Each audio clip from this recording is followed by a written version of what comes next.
On a cold autumn afternoon, Hollowbrook Park was quiet, with only a few people scattered across the open space. The crisp air rustled the dry leaves that covered the ground. A couple walked hand in hand along the paved path. An elderly man sat on a bench reading a newspaper, and a few children played near the swings. Among them, 12-year-old Ethan Rivers stood alone by a stone table, absorbed in his game. He held a toy gun in his hands, black, sleek, and lifelike, with no orange tip to mark it as a replica. His dark eyes were wide with excitement as he pretended to be a secret agent, evading imaginary enemies and ducking behind trees. He wore a faded blue t-shirt, loose jeans, and worn sneakers, just like any other boy enjoying an afternoon outside.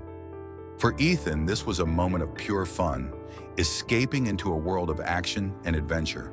His game was simple: avoid capture, outsmart the bad guys. There was no fear, no concern, just the joy of being a kid. He never thought that something as innocent as this game would turn into something else entirely. Not far away, a middle-aged man was walking along the path. He glanced over at Ethan, and for a brief moment, his eyes locked on the boy's hand. The toy gun looked real from his angle. His heart skipped a beat. He fumbled for his phone, dialed 911, and said with uncertainty, "I'm at Hollowbrook Park. There's a kid with a gun. I don't know if it's real, but it looks like one." The operator on the other end was calm. "How old is the boy?" "I'd guess around 12 or 13, the man answered. "He's not threatening anyone, but he's holding a gun." "Is it real?" "I don't know," the man said, hesitating. "It could be a toy, but I'm not sure." "Understood. We'll send a unit to check it out." When the information was passed along to officers John Curtis and David Thompson, the details were unclear. They were simply told to respond to a report of an armed black male in the park. John Curtis, the driver, gripped the steering wheel tightly. His mind raced with images of dangerous situations. A child with a gun could be a threat, and he wasn't about to take any chances. Thompson, sitting beside him, noticed Curtis's tension but didn't comment. He'd seen his partner get nervous before, but this felt different.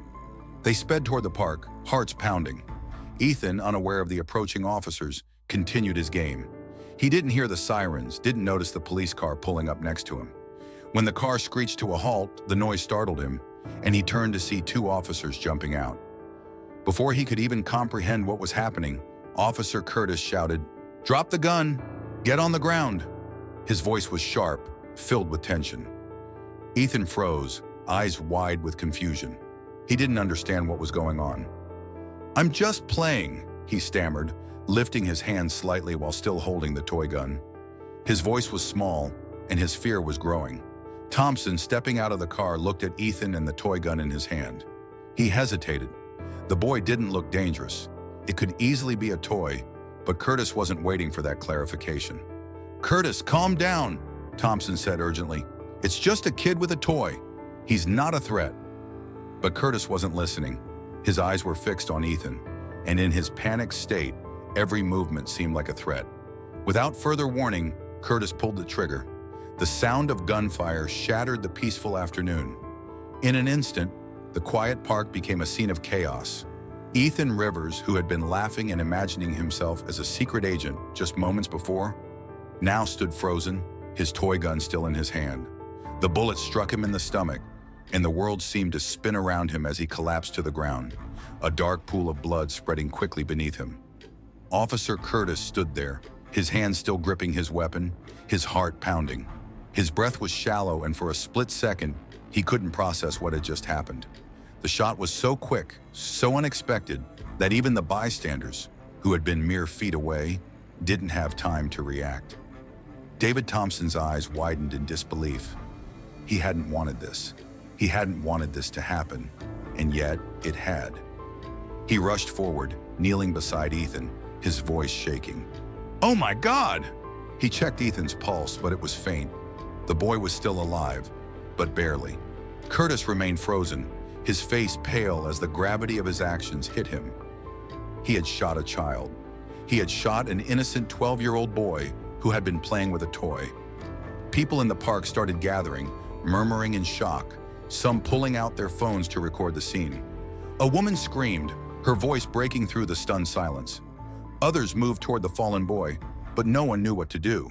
Thompson shouted, "Call an ambulance!" His voice was tight, almost frantic as he tried to stem the bleeding, but the wound was severe. Ethan's body was limp, his breath ragged. The toy gun lay a few feet away from him, the plastic now starkly contrasting with the darkening scene. A few minutes later, another police car arrived. The officers jumped out and rushed to assist, but by then, it was too late. Ethan was slipping in and out of consciousness, and the situation had already spiraled beyond control. Curtis stood apart, his face flushed with guilt and confusion. He hadn't intended for this to happen, but now standing there, watching the boy fight for his life, he knew there was no undoing it. Word of the shooting quickly spread through the city, and soon it wasn't just the people in the park who were witnessing the aftermath. It was the whole world. A bystander had captured everything on video, and within hours the footage was all over social media. The video showed Ethan lying on the ground, the officers hovering over him, and the toy gun lying nearby. The scene was chaotic and disturbing, and the world watched in horror as the reality of what had happened settled in. At that moment, Raymond Rivers, Ethan's father, was miles away, deep into his work as a senior FBI agent. He had been in a meeting when he received an urgent call on his walkie-talkie. His chest tightened as he heard the words, "There's been an officer-involved shooting at Hollowbrook Park. A 12-year-old boy is critically injured." Raymond's stomach sank. He couldn't believe what he was hearing. He knew the area well. It wasn't far from his home, and the thought of his son being caught up in something like this was incomprehensible. He immediately left the office, telling his colleagues he needed to get to the park. His mind raced as he drove. Could it be his son? His breath quickened. He didn't know what he would find when he arrived, but the fear gnawed at him. By the time Raymond reached Hollowbrook Park, the scene had become a public spectacle. The flashing lights of police cars illuminated the entire area, and a crowd had begun to gather. He rushed past officers, pushing his way through the crowd, his heart pounding with every step. When he finally saw his son, his world collapsed. Ethan was lying on the ground, blood soaking through his shirt, barely conscious. Raymond's legs gave way, and he fell to his knees beside him. His voice broke as he screamed, "What have you done to my son?" His fists clenched in fury, but there was nothing he could do. His boy, the child he loved more than anything, was on the brink of death because of a mistake that never should have happened. As the ambulance arrived, Raymond lifted his son into the vehicle, his mind a whirlwind of emotions: despair, anger, a burning desire for answers. He looked back at the officers, particularly Curtis, and his eyes were filled with fury. The world had changed in that moment, and the fight for justice was just beginning. The ride to the hospital felt like an eternity for Raymond Rivers. His son Ethan was barely holding on as the paramedics worked frantically to stabilize him. The young boy's breathing was labored, and blood still seeped through the makeshift bandages, staining the white sheets beneath him. Raymond sat beside him, trying to remain calm, but his mind was a storm of confusion and rage. How could this happen? His son was just a child, playing in the park with a toy gun. How had a harmless moment turned into this nightmare? His fingers gripped Ethan's hand, wishing there was something, anything he could do to fix this. At the hospital, doctors rushed Ethan into surgery, and Raymond was left in the sterile hallway, surrounded by a silence that only deepened his anxiety. He was a seasoned FBI agent, trained to handle crisis after crisis. But this was different. This was personal. His son's life hung in the balance, and he felt powerless. He called his colleagues in the FBI, and the news spread quickly through his professional circles. But even as the FBI, with all its resources, rushed to respond, Raymond knew that this tragedy was going to ripple far beyond the walls of the hospital. The media had already caught wind of the shooting, and by the time the first reporters showed up at the hospital, the story was already going viral. Social media was ablaze with outrage, and Ethan's story was everywhere. Justice for Ethan began trending within hours. Outside the hospital, a crowd began to gather, many of them holding signs demanding justice. Some were members of civil rights organizations, while others were simply angry citizens. They knew this was more than just a case of bad judgment. It was part of a larger pattern, one that had been repeating itself for years. Police violence against people of color was not new, and for many this was just the latest heartbreaking example. Raymond watched from the hospital window as the protesters grew in number. He felt a rush of gratitude for their support, but also a deep sense of unease. What was he supposed to do now? The system that was meant to protect people like his son had failed him, and yet he couldn't ignore the nagging feeling that this might become bigger than just one tragedy. Hours later, Raymond finally got the news he had been dreading. Ethan was stable for now, but his injuries were severe. He had suffered internal bleeding and a ruptured spleen. The doctors had done all they could, but it was still uncertain whether Ethan would fully recover. Raymond sat by his son's bed, fighting to keep his emotions in check. He couldn't break down, not yet. Ethan needed him to be strong, but as the hours dragged on, Raymond couldn't help but feel the weight of the injustice that had been done. His son had been shot without warning, without reason, and now his family would never be the same. Back at the park, the aftermath of the shooting was unfolding in real time. The 911 call, the video footage of the incident, and the growing media frenzy all pointed to the same conclusion. This was an unjustified shooting of a child. The lack of proper investigation by the police only added to the public's growing anger. Social media was filled with calls for the officers involved to be held accountable, and the hashtag #JusticeForEthan continued to trend, spreading far beyond the city limits. Raymond knew the pressure was mounting. It wouldn't be long before the entire country was watching. And as an FBI agent, he had access to resources and networks that could either help or hinder the pursuit of justice. But he was no longer thinking just as an agent. He was thinking as a father, and he would not rest until his son's story was heard. By the time Raymond stepped out of the hospital to address the growing crowd outside, it was dark, and the protest had only intensified. News cameras surrounded him as reporters shouted questions. But Raymond, his face pale with exhaustion, stepped to the front of the crowd and raised his hand for silence. His voice, though strained, rang with determination. "My son is fighting for his life right now because of a mistake made by 2 police officers. Ethan was a child. He didn't deserve this. No child deserves this. But I want you to know, this will not be swept under the rug. We will not rest until there is accountability. We will not let this injustice fade into the background. We will keep fighting." His words ignited a fire within the crowd. The chanting grew louder and the cameras flashed in his face, but Raymond didn't flinch. He had made a promise to his son, and now it wasn't just about Ethan.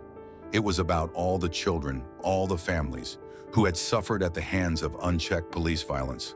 The days after the shooting were a blur for Raymond Rivers. He spent long hours at the hospital by Ethan's side, never leaving for more than a few minutes at a time. His son had come through the surgery, but the road to recovery was uncertain. Ethan was still unconscious, drifting in and out of a fevered sleep, and the doctors warned Raymond that complications could arise at any moment. But Raymond stayed strong. He had to. He refused to let his son's fight for life be overshadowed by his own grief.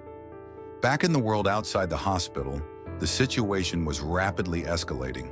News outlets from all over the country descended on Hollowbrook Park, digging into the details of the case.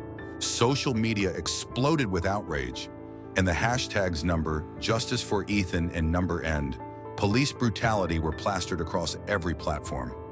The video of Ethan lying on the ground, the toy gun beside him, became the focal point of an entire movement.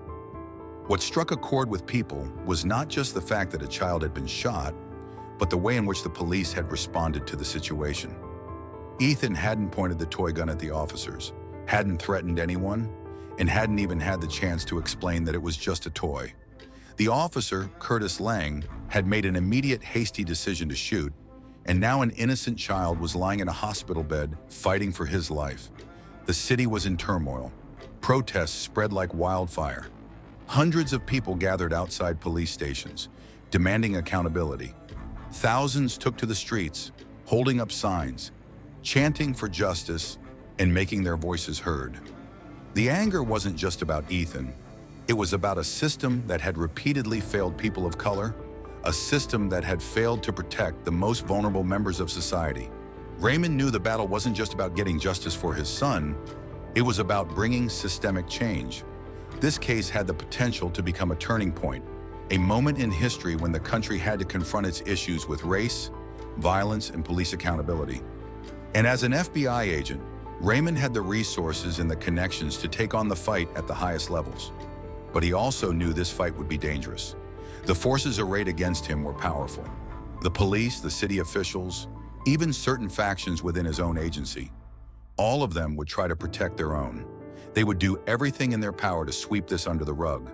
But Raymond wasn't about to let that happen. As the protests continued, Raymond received a call from Sarah West, a high-powered attorney who specialized in civil rights cases. Sarah had been following the story closely, and when she heard about Ethan's condition, she immediately reached out to Raymond. "I want to help," she told him. "We can bring this to court and we can win, but we need to act fast." Raymond agreed. He knew they needed to move quickly before the attention started to fade. Sarah, along with a team of top-notch lawyers, worked tirelessly to prepare a case against the officers involved in the shooting.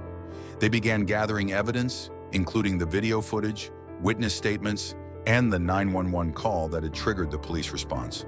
They also reached out to experts in police training to argue that the officers had not followed proper procedures when they encountered Ethan. The legal battle was intense. On the one hand, Raymond's position within the FBI gave him access to crucial resources, but it also placed him under constant scrutiny. His colleagues at the Bureau, many of whom were sympathetic to his cause, still had to toe the line with the police department and the city's political leadership. But Raymond wasn't backing down. Meanwhile, the media coverage was unrelenting. News channels played the video of Ethan being shot on a loop, and reporters questioned police spokespersons, demanding answers. The outcry reached new levels as more and more people began to call for change, not just in the case of Ethan Rivers, but in the way police interacted with communities of color. Raymond's voice was everywhere. He was in front of the cameras, talking to reporters, attending protest rallies, and meeting with community leaders. His resolve was clear. He was determined to make sure this didn't become just another tragic headline. He wanted to see real change. In his meetings with protest leaders, Raymond emphasized the importance of organizing for the long haul. "We can't just focus on this case," he said. "We have to keep pushing for broader reforms. We need accountability at every level. Police reform, better training, and stricter oversight. This is bigger than my son. This is about all the children out there who are at risk. We need to be their voice." On the other side of the battle, Officer Curtis Lang was already under intense scrutiny. The investigation into the shooting was progressing slowly but steadily, though many in the police department were rallying behind him, claiming he had acted in self-defense. The mounting evidence and public outrage were difficult to ignore. Lang's past actions were being questioned, his training records examined, and his motivations put under a microscope. But even as the investigation moved forward, Raymond knew that the wheels of justice often move far too slowly. He couldn't wait for months of hearings and deliberations. He needed results, and he needed them now. So Raymond made a decision. He would use his influence and his position to bring the truth to light, whether the system wanted it or not. The fight had only just begun. The weeks that followed were a whirlwind. Raymond Rivers had become not just the face of a grieving father, but also the face of a movement.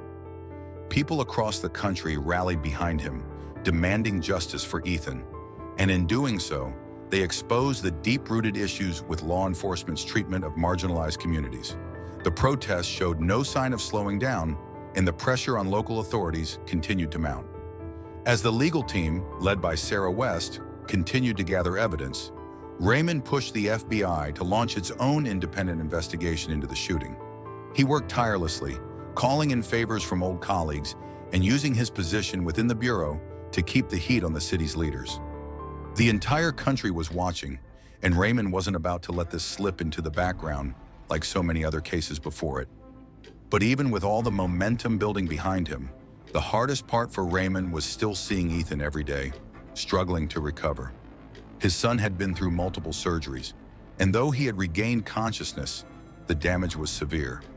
Ethan still faced a long road to full recovery.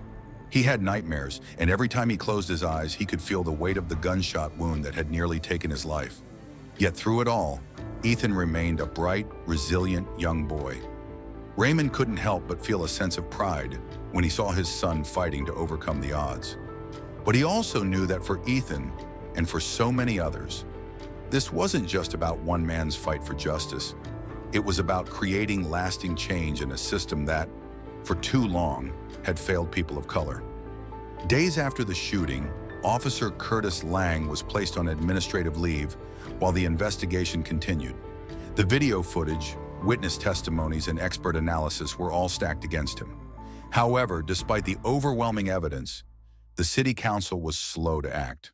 They tried to downplay the incident, framing it as a tragic mistake rather than a clear case of police overreach. But Raymond wasn't going to let them control the narrative. The case finally made its way to court, and the trial was a national spectacle. Thousands of people attended, watching closely as Curtis Lang was put on trial for using excessive force on an innocent child. During the trial, the defense tried to argue that Lang had acted in self-defense, claiming he feared for his life when he saw the toy gun. But Raymond's team brought in expert testimony from police trainers who refuted this claim, showing that Lang had failed to follow basic protocol and had acted impulsively. The case quickly became a symbol of the broader issues of police violence and racial injustice. The jury deliberated for only a few days before delivering their verdict: guilty. Curtis Lang was convicted of using excessive force, and the judge sentenced him to 15 years in prison for his actions. But the victory didn't stop there. The case had already sparked a nationwide conversation about police accountability, and as the country watched the trial's outcome, new calls for reform gained traction. Advocates pushed for more stringent rules regarding police use of force and for the implementation of de-escalation tactics in police training. Lawmakers from both parties were forced to address the issue, and bills aimed at reforming police practices were introduced at both the state and federal levels. Even in the face of victory, Raymond knew that the work wasn't over. There was still so much to be done. So many families, so many children who had suffered in the same way. The fight for justice, for equity, for systemic change was far from over. Back at the Rivers home, Ethan was slowly regaining his strength. His physical wounds were healing, but the emotional scars were deeper. The therapy sessions were difficult, and it would take years before Ethan could fully process the trauma he'd experienced. But with Raymond by his side, there was hope. And in the end, that was what kept Raymond going. The belief that his son's story, painful as it was, could lead to something bigger. That his fight, their fight, could spark the change this country desperately needed. In the weeks and months that followed, Raymond and his family were approached by civil rights groups, policymakers, and journalists, all eager to hear their story. They shared their experience, pushing for greater oversight of law enforcement and demanding change. Raymond's resolve never wavered. He had made a promise to Ethan, and he wasn't about to break it. In the years that followed, the case of Ethan Rivers became a turning point in the national conversation about police violence. Policies were changed, new laws were enacted, and although the pain of what happened would never fully fade, Raymond found solace in knowing that his son's story had made a difference, that Ethan's fight for justice had become the spark for a movement that would continue long after the headlines had faded. And while the pain of the past would always be with them, Raymond knew that, in the end, the fight for justice had been worth it. For Ethan, for their family, and for every child who deserved to grow up in a world where they were safe from the violence that had threatened to destroy their future.